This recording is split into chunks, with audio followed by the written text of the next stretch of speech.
gather round, you tasteless rabble, because it's time to talk about Baccano, the crown jewel of anime that has been unjustly regulated to the fringes of obscurity. Now, I can already hear the uneducated masses crying out, "What is Baccano? Isn't that some old show no one cares about?" You're exactly the problem. You see, Baccano is not just an anime. It's a work of divine intervention. A storytelling tapestry so intricately woven that even Shakespeare would weep to his quill. But alas, it has been tragically ignored by the world at large, because most of you couldn't find quality if it hit you in the face with a Tommy gun.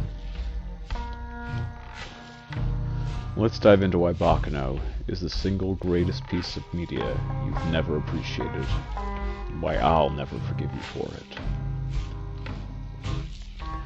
Here's the thing about Baccano. It doesn't just tell a story, it tells all the stories, all at once, like an omniscient god flexing its narrative muscles. The show weaves together multiple timelines, dozens of characters, a seemingly infinite number of plot threads, and somehow, miraculously, it all works. You've got immortal alchemists, you've got mobsters duking it out in the Prohibition era, you've got psychotic murderers carving up dreams for fun.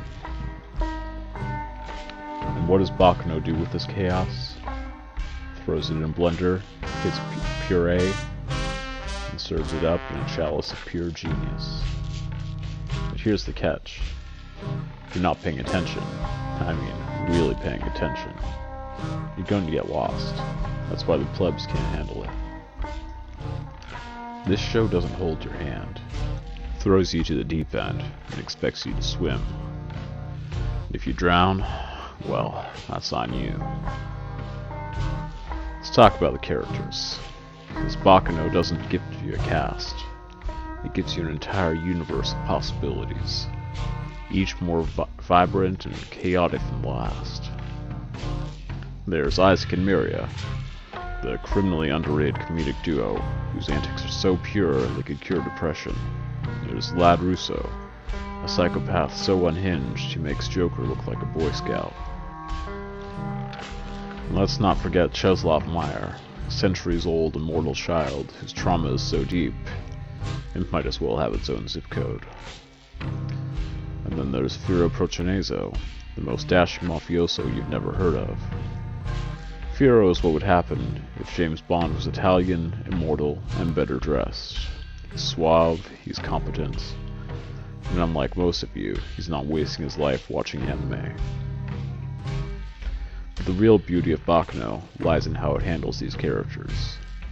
The show doesn't just focus on one or two main protagonists. It gives everyone their moment in the spotlight.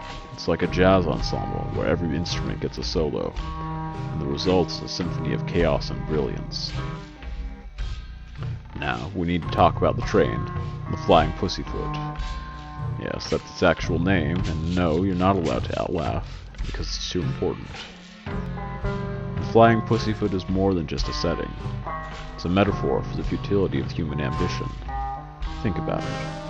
A train hurtling forward on predetermined tracks, unable to change its course. It's a perfect symbol for how we're all slaves to the systems we've created. And what happens on this train? Absolute carnage, blood, betrayal, and brutality at every turn. It's a reminder that no matter how far we think we've come as a species, we're still just animals fighting for scraps. But here's the kicker. The train is also a paradox. It's a place of chaos, but also connection. It's where enemies become allies, where strangers become family. It's almost like the show is telling us that even in the midst of all our violence and stupidity, there's a sliver of hope. One of the central themes of Baccano is immortality. What does it mean to live forever? Is it a gift, or is it a curse? The show doesn't give you easy answers, because it respects you enough to figure it out for yourself. Unlike the spoon-fed garbage you're probably used to. Some characters embrace immortality with open arms, like Maisa Avaro, who uses his endless life to seek knowledge and understanding. while others, like Zillard Quates, are consumed by their greed and ambition, turning their immortality into a weapon of destruction. And then there are the immortals who just want to live normal lives, like Ennis, a homunculus who discovers her humanity along the way. These characters force us to confront our own mortality, to question what it really means to live a meaningful life. But of course, most people miss this entirely, because they're too busy complaining about non-linear storytelling. At this point, you might be wondering why Baccano isn't more popular. The answer is simple: it's too good for you. This is a show that demands your attention, your intelligence, and your willingness to embrace chaos. It's not here to coddle you with simplistic narratives or pandering fan service. It's here to challenge you, to make you think, and most importantly, to remind you that you're not as smart as you think you are. But instead of embracing it, the world has turned its back on Baccano. And why? Because it's easier to watch bland, cookie-cutter garbage than to engage with something that actually has depth. So here's my message to you, the unwashed asses. Watch Baccano.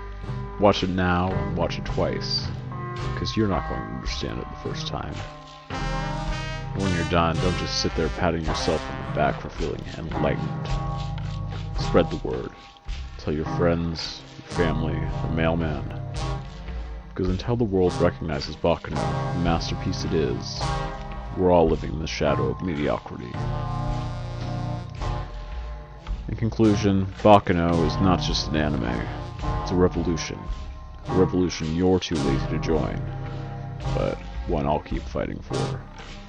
So go ahead, keep ignoring it. Just know that every time you do, you're proving me right. And that, my friends, is the real tragedy.